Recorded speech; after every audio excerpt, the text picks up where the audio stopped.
Welcome to today's Global Connections program. I'm Bill Miller. Today we're going to focus upon a sculpture in a stone mountain called Mount Rushmore. It's in South Dakota, and it has a very interesting history and also an interesting parallel with many monuments around the world.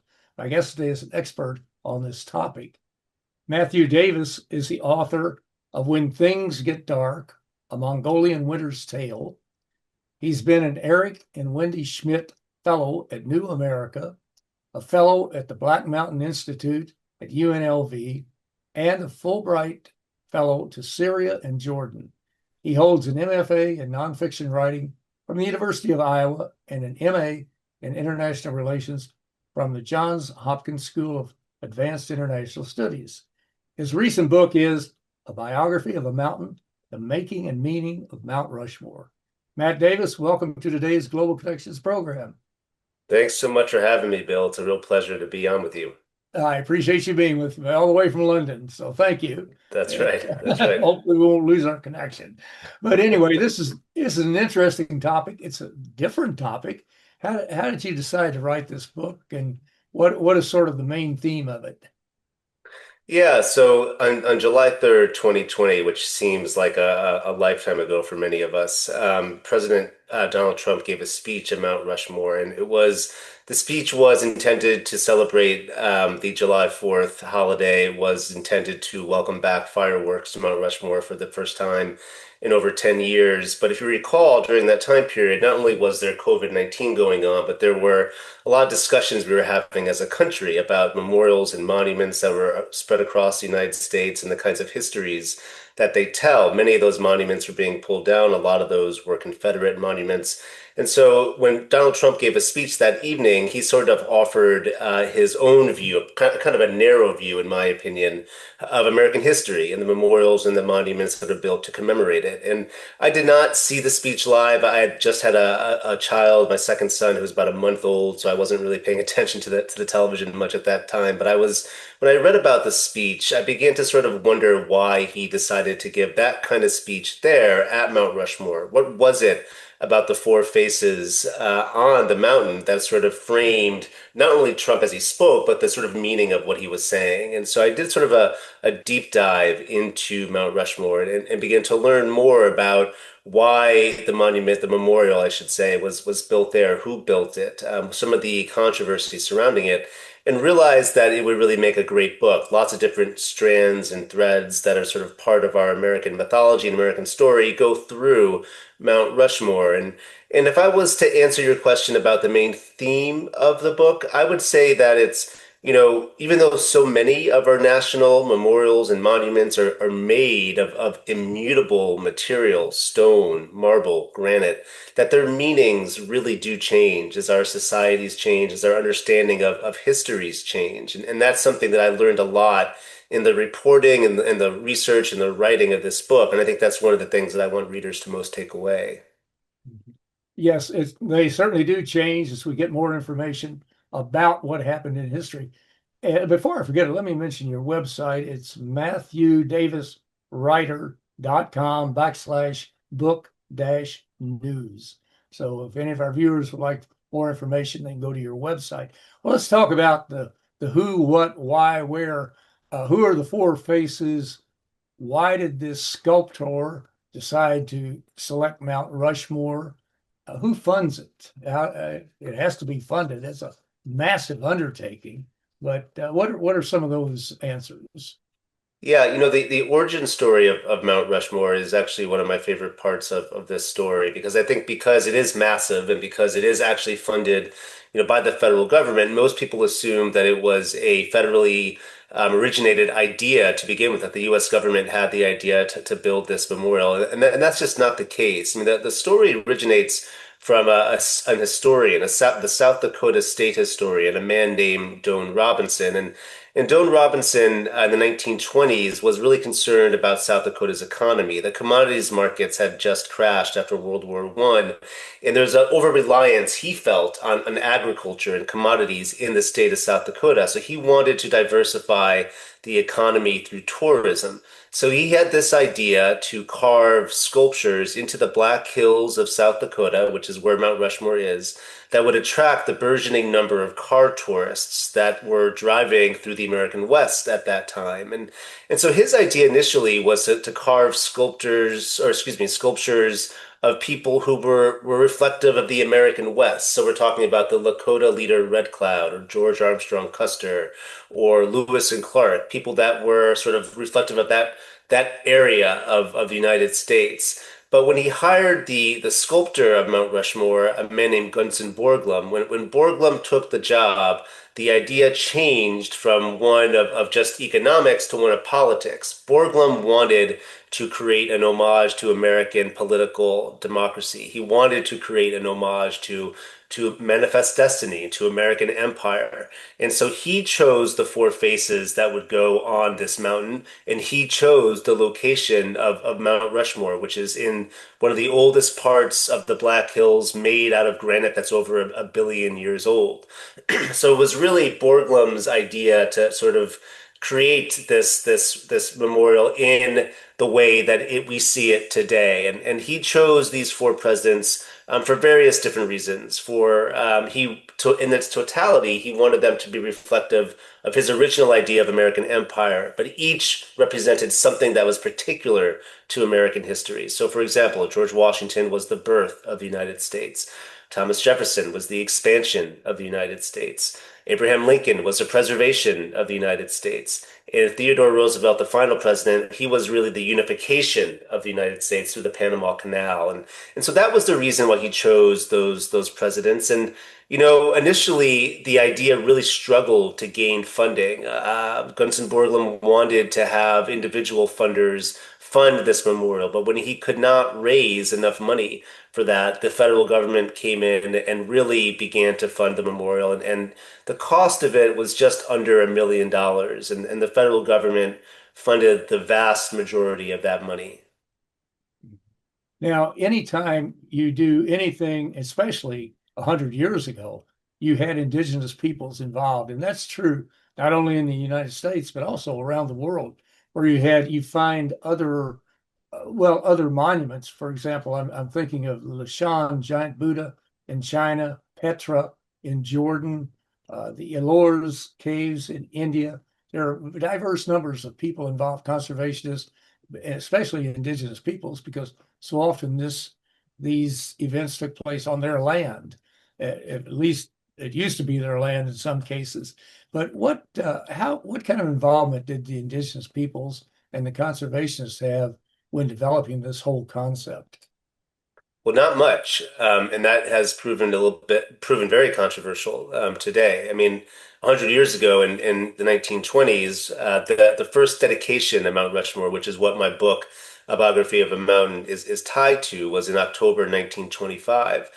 When that dedication happened, there was not a whole lot of consulting going on to the native peoples in South Dakota. The Lakota, who claim through treaty ownership of the land, were definitely not consulted. And even though there were some concerns from people, I don't know if you would call them environmentalists necessarily, but people were concerned that, carving into nature would not be able to improve upon nature. There was not a whole lot of thought given to how this might impact native communities or the broader scope of the Black Hills, the broader natural beauty and environmental ecology of the Black Hills. And that obviously has changed a great deal in the 100 years since the first dedication. I mean, I think there is now a much greater understanding, both at the memorial and also with us as Americans, of how treaties were broken, that land was stolen, and this homage to the United States is built upon the sacred land of the Lakota. We're also understanding, I mentioned at the start of this conversation that fireworks happened in 2020 for the first time in over 10 years, and they've not happened since then in large measure because of the environmental degradation concerns that result from fireworks going off in the Black Hills. I mean, so there is definitely a better understanding now. Again, though, that is also changing. I mean, you're seeing the Trump administration put in policies that refuse to acknowledge Native history and international parks, for example, and they are sort of going, excuse me, they're going full steam ahead to have fireworks again in 2026 to celebrate our 250th anniversary, despite the fact that there's environmental challenges to those fireworks. So it's been an ebb and a flow. But to go back to your question, at its origin, there was no real consultation between Native or indigenous communities or people who were ecologically minded. That I'm guessing that was probably the case in many of the countries around the world. So often, indigenous people did not have much of a voice, and in some rare cases they did, but in most cases they didn't. And their land was taken; it was utilized by others. You mentioned manifest destiny. Until recently, this whole concept of manifest destiny was basically forgotten, or not forgotten, but just not invoked or brought into play in the United States. But now, recently, we see with this administration where manifest destiny and gunboat diplomacy are back in full force, to be quite honest. But we're going to come back and talk about that in just a moment. Well, you're watching Global Connections Television, which is a production that is free to the public. Global Connections Television is provided at no cost. If you're involved with some type of a PBS or community access television station, or an educational institution that has an intra-campus television hookup, or you have a podcast, or you just have a computer, you like our shows and you'd like to share them, please feel free to do so. Global Connections Television is provided at no cost as a public service to help us better understand international issues and how they impact our lives. Today, we're taking a look at it's an institution that's in the United States, or a monument. It's called Mount Rushmore. But some of the lessons of Mount Rushmore are applicable in many other areas of the world and vice versa. What happened over there, we could probably learn something from. My guest today is an expert on this topic. Matt Davis is the author of When Things Get Dark, A Mongolian Winter's Tale. His most recent book is a biography of a mountain, The Making and Meaning of Mount Rushmore. Matt, we were talking about manifest destiny, gunboat diplomacy, that type of thing. And it's something that's resonating now with a small number of Americans. I think the majority of the American public, the polls show anyway, do not approve of it.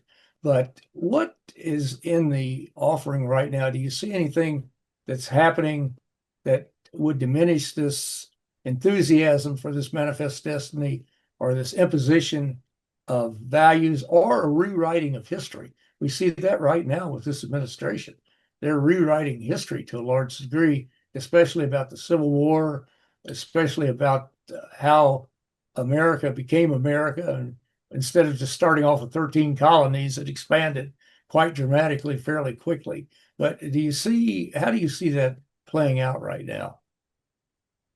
Well, I think in terms of memorials and monuments, and in particular with Mount Rushmore, I think it's always important to ask, and my book does this in the last part. It sort of asks for questions to think a little bit about memorials and monuments, and in terms of, what it is, who it's for, what stories it tells, and where it is placed. And I think if you sort of look at all the different memorials and monuments that are scattered across the United States and ask those four questions, you can really begin to sort of explore, these underlining meanings and purposes behind them. And I think what's interesting about Mount Rushmore today is that it has become for many people a totem for the Make America Great Again movement, and sort of been sort of reflective of this conservative movement that is obviously very much in power today.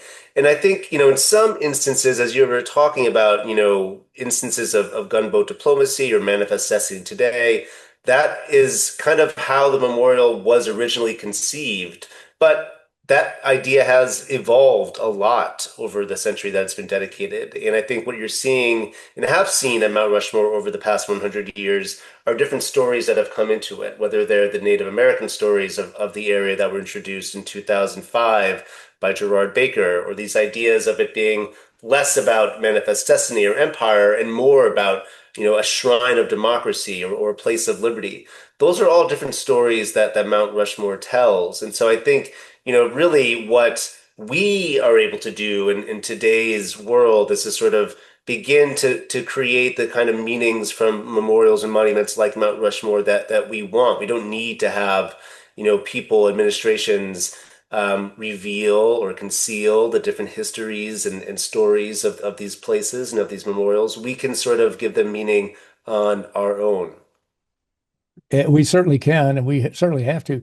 When you were talking about the monuments, I was thinking there's another one that is being developed. I think it's still under construction. It's the Crazy Horse Monument, which is in the same area of Mount Rushmore, as I recall. I've been to both of them, and I think they're both pretty close to each other. How did Crazy Horse, I know it may not even be in your book, but how did Crazy Horse get started? And was this maybe a tribute to the indigenous tribes or an indigenous tribe or a leader in that area?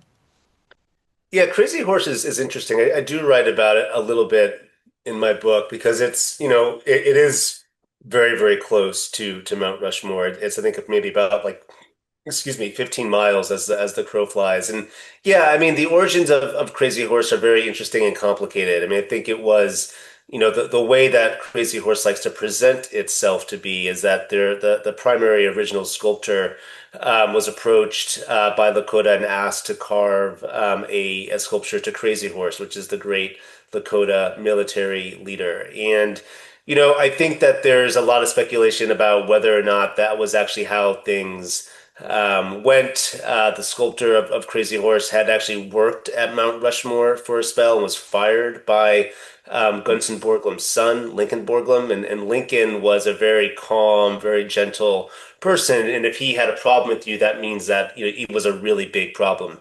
And this guy, the sculptor of Crazy Horse, then went on to try to finish other works of Gunnson Borglum's across the United States, including at Stone Mountain, the Confederate Memorial in Atlanta, until he finally went back to South Dakota and started this monument to Crazy Horse. And though, there is a lot of good that has come from this memorial in terms of how people perceive Lakota, a different sort of idea into the hills than the four presidents. I think, for many people who you talk to in the Black Hills, many Lakota people you talk to in the Black Hills, they are upset that the Black Hills are being defaced and carved regardless of who it is. And the fact that Crazy Horse was someone who, while alive, never wanted his picture taken. Many people question whether, Crazy Horse would want to have this gigantic sculpture of him carved into the Black Hills. And so, I think in some ways it's an easy distinction to say that, this monument is the Lakota story and Mount Rushmore is, the traditional American story. But I don't think it's that clear cut and easy. Not quite as simple as that. No, it certainly isn't. Well, you were talking about President Trump coming out to the Black Hills, making a speech, and several years ago. And of course, we've seen this time his second administration, he drastically cut funding to major agencies in the United States, one being the USAID, which basically was a lifeline to the many countries of the world to help people in developing countries. And just eliminating that has caused, I saw almost 1 million deaths, at least 1 million deaths of people who couldn't get medicine or whatever the case might be, food, or just whatever the assistance was. So that certainly damaged the U.S. credibility, and it's one of the reasons why the U.S. government is held in such low esteem around the world right now, in most countries, not all countries, but most. But what I know they cut the National Park Service too. We had one of the, I think, one of the best park services in the world. I may be wrong on that. If I am, tell me. But they drastically cut that and just gutted it to a large degree. What impact has that had on the park services, on Americans' ability to utilize these wonderful resources and visitors too, not just Americans? But how dramatic was that? Well, I think it depends on which park you're talking about. Some parks have been more affected than others. and that depends on terms of how big the parks are. I mean, Rushmore, is actually pretty small compared to many other national parks across the country because its imprint in square feet is pretty small. So there, I mean, there hasn't been a ton of impact to Rushmore. I think, if we're more broadly speaking with the National Parks Service, what you're seeing is what you described. There's been cuts there, which means that there are fewer rangers that are able to give interpretive programs, fewer rangers that are able to repair trails, respond to emergencies, be able to monitor who's going into places where they should or should not be going to. And that's just part of it. I mean, the other bigger part of it too, from my opinion, are two things really. One is, as we discussed a moment ago, sort of the way that the Trump administration has cut back on the kinds of histories and stories that are told at these memorials, Rushmore included. Obviously, there's been a lot of print that has been, a lot of people have talked about how, instances of slavery or African American history or Native American history have been excised from these places, and that's just whitewashing of history. And so that's one. The other part of this that's really important, I think, is that there has been a real decrease in the number of foreign visitors that have come to the United States under the Trump administration. And foreign visitors make up a huge proportion of the number of people who go to national parks, Mount Rushmore included. And so with that steep drop and also a steep increase in the amount of money that foreign visitors need to pay to enter into national parks, there's a real question of whether foreigners will be able to take advantage of what, as you aptly described, is one of the most amazing parts of this country, which is our national park system. It has beauty and fun and nature and learning all wrapped into one. And so that really is a consequence. It certainly is, right? And you're right. All parks are not the same size. You look at Mount Rushmore in comparison to Yellowstone or Glacier or something like that. It's very, very small. We come right down to it. But I'm reminded of the story of how so many of the park personnel were fired, and the one guy who had the key to all the toilets in one of the big parks, they had to hire him back, and he Oh, was is the that right? only I didn't one. hear He that. was the only one with the key to the toilets, to the public toilets, which could create quite a mess. In fact, there were messes all over the place. People were doing all kinds of crazy things, throwing their junk on the side of the road or leaving it or whatever it might be. But it was not a pleasant situation. I hope it's improved a bit. But anyway, well, we're down to about our last 2 or 3 minutes. What do you want to convey to our viewers in the United States and around the world about something like Mount Rushmore or some of the other monuments around the world? There are several, dozens, if not hundreds, maybe. But what message do you want to convey, and what lessons should we learn from what you've been writing about? Well, I think there are several. I mean, one is I said at the top of this conversation with regards to how, oftentimes, when a memorial or a monument is built, it says more about the time that it was built than it does about the people or the idea that it's trying to reflect. And so that what that means is that, just as Mount Rushmore was, originated in the 1920s, a lot has happened since 1925 when it was first dedicated, and how we view the presence of Rushmore in the Black Hills, how we view the stories that are told there are different. And that's great. That's how it should be. I mean, if a monument was to sort of stay the same for 100 years, the meaning behind that monument, that would be a little bit problematic, I think. And so I think all of us being able to, interrogate that idea, whether we're in the United States or across the world, and certainly the United States is not the only country with historical monuments that are really important to how countries and nations and people view themselves. And so getting people to think a little bit about that is clearly very important. I think the other, aspect of this that I really took to heart was, you know, the Black Hills of South Dakota are in an extremely rich place, and I don't mean that financially. I mean that spiritually, historically.